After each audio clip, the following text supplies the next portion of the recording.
Good afternoon and welcome to Ask a Naturalist. I'm Marty Calabrese, naturalist with Cleveland Metroparks. This broadcast is coming to you live from Acacia Reservation, a 155-acre oasis in Cleveland Metroparks. I'm in Lyndhurst, Ohio. That's on the east side of Cleveland in northeast Ohio. Come check out Acacia Reservation. It's a great place. All right, so we're going to dive into this week's Ask a Naturalist question. Why in the world don't snakes have legs? This is an age-old curiosity and a curiosity of mine. And to get at that question, for starters, I have a live snake that's going to help us. But first, where do snakes fit in with animals? All right, they are cold-blooded. They're vertebrates. All right, they're vertebrates. So we're not talking about the warm-blooded vertebrates, mammals, warm-blooded vertebrates, birds, but the cold-blooded vertebrates. I also want to exclude fishes and amphibians. So we're talking about reptiles. Within reptiles, they are in the huge order of Squamata. We're talking 10,000 species, all right? Then, within that order, the scientific order of Squamata, you have lizards, a whole bunch of lizards. The majority of that scientific order, they're lizards. So we're talking about the legless, carnivorous ectotherms. So ectotherm is sort of cold-blooded. It means you rely on the environment to get your heat. You rely on external heat sources. So really, though, we've narrowed it down so far to lizards and snakes. So snakes, of course, do not have eyelids. Is that what you were thinking? No, you were thinking that snakes do not have external ears, right? No, you're probably thinking, and we can all agree, snakes do not have legs. It is those features in combination with some others, like a very flexible jaw, that excludes the lizards within that order of Squamata. And then we have the actual serpentes, the snakes. So here is one of our snakes, a very common snake. We're going to learn a little more about this species in a few minutes. It's a garter snake. It's the eastern garter snake. Okay, and if you're thinking about what this snake eats, it's a carnivore. It eats live prey. Thanks for saying hello from Indianapolis, folks. If you're tuning in from wherever you are, what city or country, go ahead and pop that in the comments. I'm here at Acacia Reservation. Oh, yeah, so this snake eats live prey, and it needs to chase it down. So let's say it eats, let's say you have a bigger snake, and it eats a mouse. It eats a chipmunk, okay? And you had a chipmunk and a snake. And let's say you're in a big gymnasium, and you're in the center of the gymnasium, and you take the snake, and you put the snake down right when you put the chipmunk down, and you have them do a race to the door, to the exit. Who's going to win? I would think the chipmunk, the animal with the legs. So how in the world can a snake even eat its prey? How can it catch it? Well, there you go. You have to think about adaptations to get at this answer. It's the mere absence of legs that helps it. What do you think? If you're starting to come up with an answer here, pop it in the comments. So an adaptation is something on an animal. It could be a behavior. Plants too, living things, and it helps them survive. And it helps them reproduce, okay? If they have higher fitness, they're going to be around longer, they can reproduce. That's an adaptation. So it's not always the presence of something, though.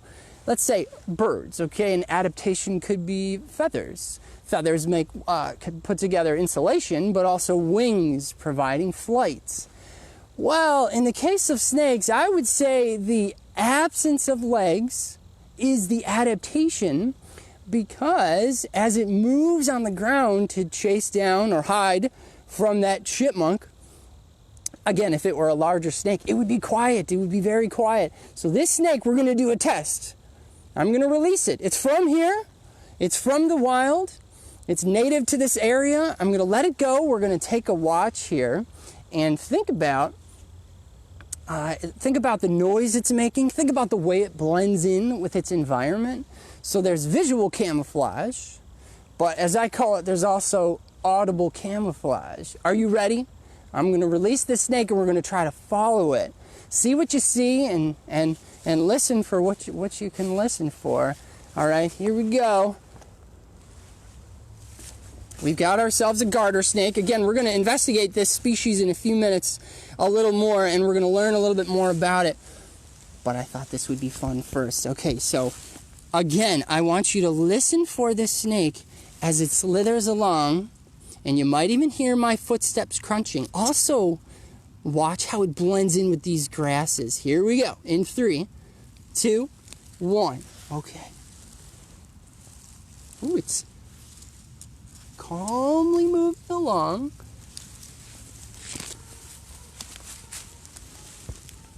Can you hear the snake? Oh, I can barely see it. Now what I want you to notice is you can probably hear my feet crunching on these leaves, but you cannot hear the snake. And there it is, folks. This is exactly why snakes don't have legs. They can navigate their environment super quietly in stealth mode and sneak up on their prey. Also, awesome camouflage, because I can barely see this snake. There it is. See it? There we go. What a beaut. Okay. Well, we're going to let that snake be. And we're going to take a look at another garter snake. And before we go, I'd like us all to learn a little bit about that species that I've now completely lost sight of, as it's blending in so well with that visual camouflage and also that audible camouflage.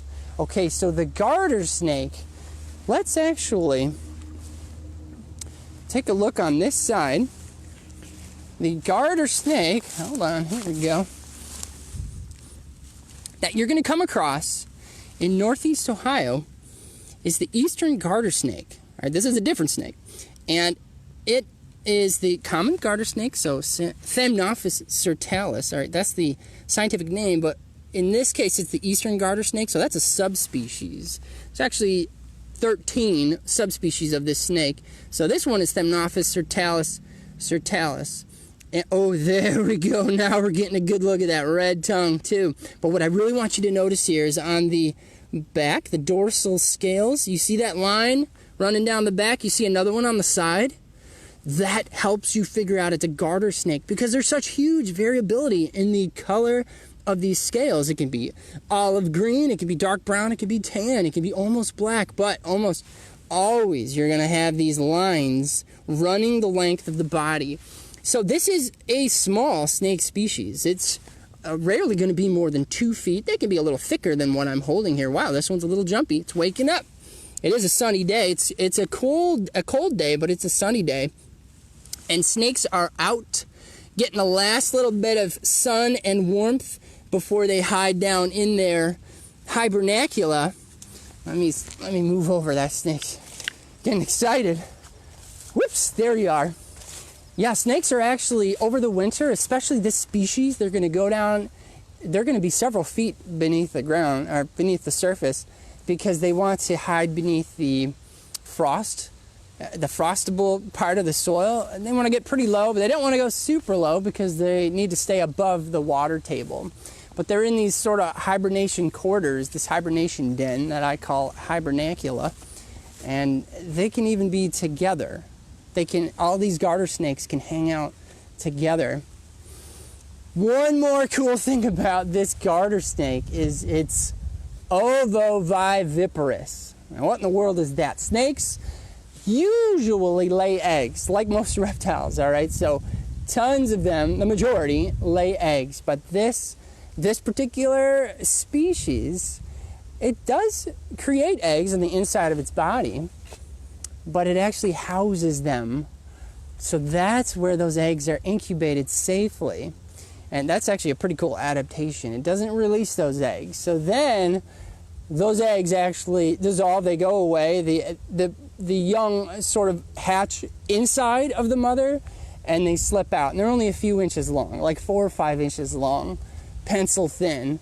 And that's how the garter snake gives birth to live young. Now, there are a few snake species which actually give birth to live young where there aren't any eggs on the inside, so then the actual fluids are connected with the parent, with the mother. But in this case, there's actually an egg inside of the mother. It's fascinating. All right, I'll give you one last look here at some of the space here at Acacia Reservation, you must take a walk.